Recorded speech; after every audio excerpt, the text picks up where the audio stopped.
Eu nunca assisti um filme igual a esse.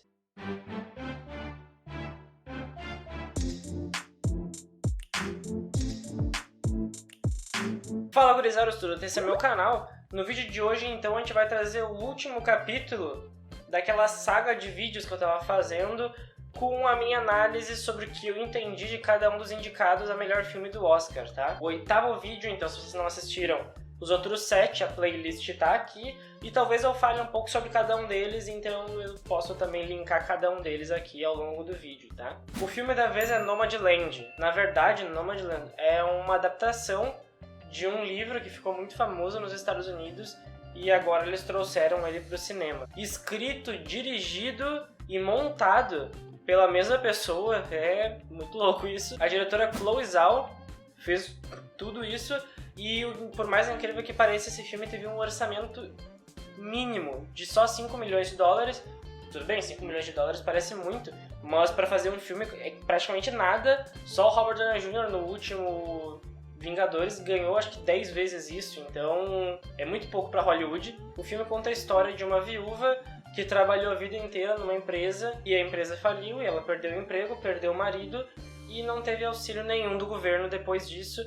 E ela decidiu então virar nômade pelos Estados Unidos, vivendo no próprio carro e se sustentando então de subempregos em subempregos. E o filme é bem isso. Ele pode causar até uma certa estranheza por não seguir a linha mais comum de início, meio e fim, de um propósito em si, porque o filme também não... A personagem não tem um propósito, tu acompanha um pedaço da vida dela, tu não vê ela indo do ponto A ao ponto B, por exemplo. Tu só acompanha a vida dela, mas esse negócio de não ter propósito se reflete. Eu acho que é uma escolha do próprio roteiro e talvez do próprio livro, de refletir a vida dela. A vida dela não tem propósito. Ela literalmente trabalha numa cidade, num emprego que paga muito pouco para ela conseguir se sustentar, comprar comida e comprar combustível para o carro, para ir para a cidade seguinte fazendo a mesma coisa. Então ela não tem propósito na vida, o propósito dela é sobreviver. E é o que esse filme representa, ele representa exatamente isso. A falta de propósito, a sobrevivência. Mas antes de seguir então para os indicados, não esqueçam por favor de se inscrever aqui no canal, tá? Ativar o sininho, comentar o que vocês estão achando. Se não gostarem de alguma coisa, comenta também, pode comentar e clicar no não gostei, não tem problema. Só me dá uma sugestão de o que mudar, que daí a gente muda e o canal só cresce, tá? Ele teve 6 indicações ao Oscar, tá?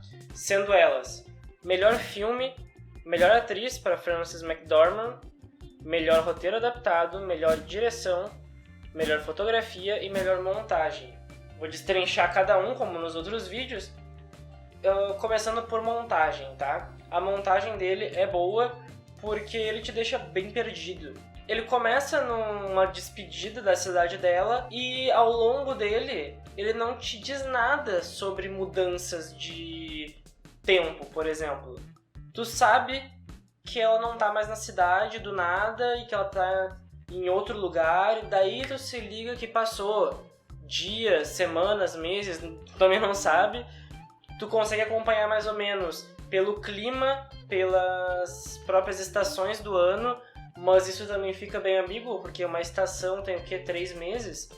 Então tu fica perdido nisso junto, e eu acho que isso isso obviamente é proposital para te mostrar que o tempo na vida dela não faz diferença.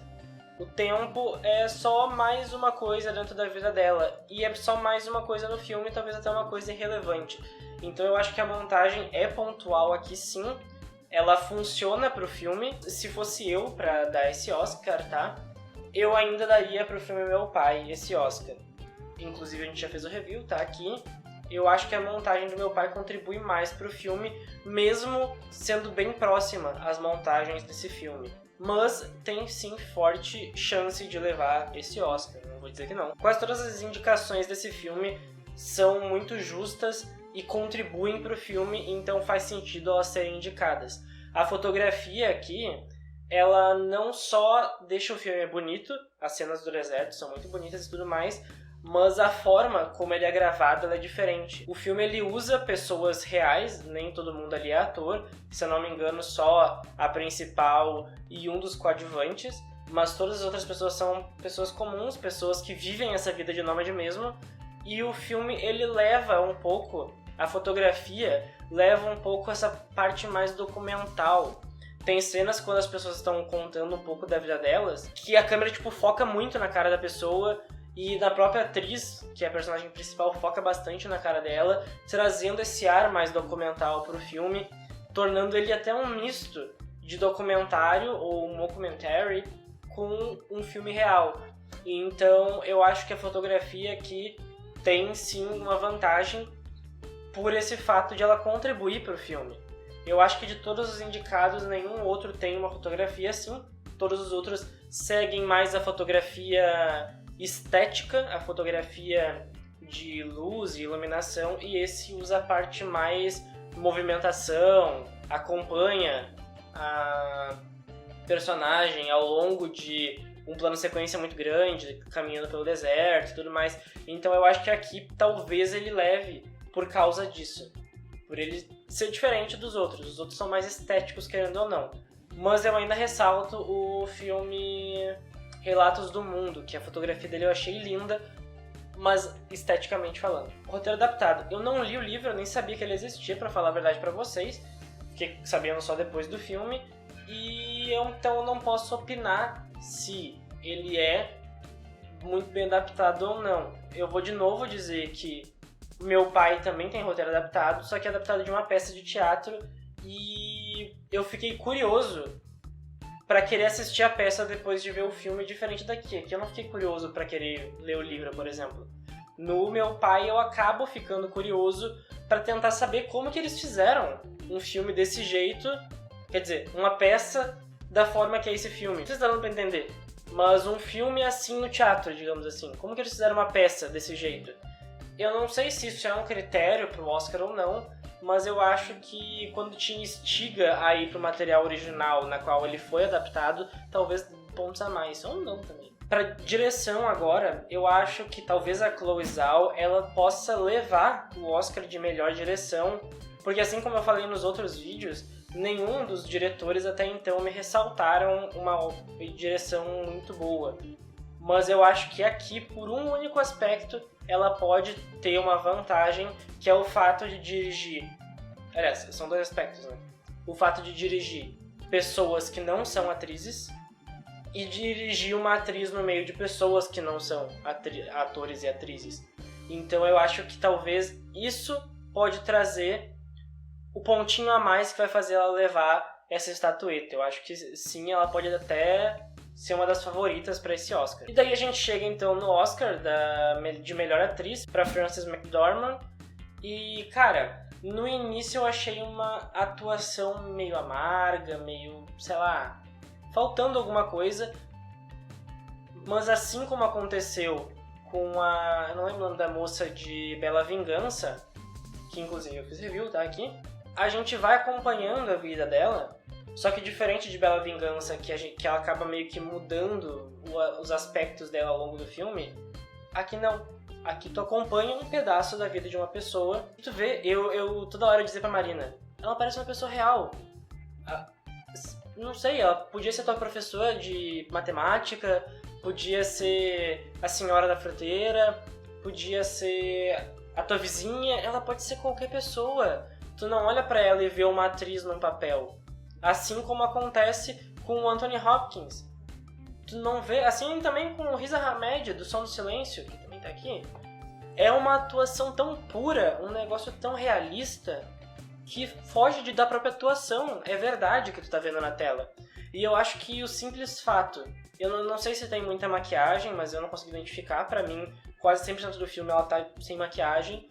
Ela parece com o cabelo despenteado, ela parece nua, ela parece até sentada num balde fazendo as necessidades dela, tudo exposto na câmera. E eu acho que só o fato de tu se desprender, tu descer do salto pra algo assim, atira ela lá pra cima. E ela não foge do papel. Uma coisa que eu acho interessante, que o filme, como eu falei antes, ele trata de pessoas comuns, de pessoas reais, com as próprias pessoas. Essas pessoas que a gente vê no filme, elas dão relatos no livro. E na hora de fazer o filme, eles decidiram trazer as pessoas reais em vez de atores pro filme. E a atriz consegue atuar com essas pessoas ela consegue reagir da mesma forma que uma pessoa comum, não um ator, agiria com essas pessoas. E daí tem um momento com a pessoa real que o cara tá contando como que ele perdeu o filho dele. O filho dele, infelizmente, se suicidou e ele não consegue nem falar a palavra, ele não consegue nem dizer tirar a própria vida. Ele não consegue. Quando ele vai dizer o meu filho tirou a própria vida, ele sai engasgado, assim, ele quase chora. E ela tá do lado do cara. E ela não pode, sei lá, consolar ele. Eu não sei, na verdade, como é que foi filmado isso, se eles fizeram mais de uma vez ou não. Mas eu não sei se vocês estão conseguindo entender isso. De que ela tá ali no meio, ela tá tipo no fogo cruzado de verdade, com pessoas reais, contando as histórias trágicas reais delas. E ela tá ali como uma delas. Então eu achei a atuação dela muito boa, muito boa. A gente tem atuações grandes, tá? Como eu já comentei aqui, a moça do Bela Vingança. Tem a moça de Pieces of the Woman, que também é uma atuação muito boa. Todo aquele plano sequência do parto é sensacional. Eu ficava cutucando a Marina e dizendo: amor, será que é assim mesmo na vida real? Ela tá atuando direito? Porque eu não sei, eu nunca vi um parto. E agora aquilo pra mim é um parto. Sei lá, porque é tão bem feito, a atuação dela é tão perfeita que ela te transparece um parto. Então, sei lá. Mas pra vocês verem o nível aqui. A gente tem a Viola, que tá fazendo uma atuação também muito boa no filme. Não sei se tanto quanto essas outras, mas o nível tá muito alto esse ano pra melhor atriz, assim como pra melhor ator. Melhor ator também tá muito difícil. Mas eu acho que ela tem chances muito grandes aqui. E pra melhor filme, eu vi que ele é um dos favoritos, ele é um dos queridinhos pra levar esse ano, mas eu não daria o Oscar pra ele, tá? Ele é um filme bem diferente, ele é mais lento, ele não tem um propósito, ele não tem uma trama, tu só acompanha a vida de uma pessoa. Não que isso não seja suficiente, não é isso. Mas eu acho que a gente tem filmes de muito peso junto com ele.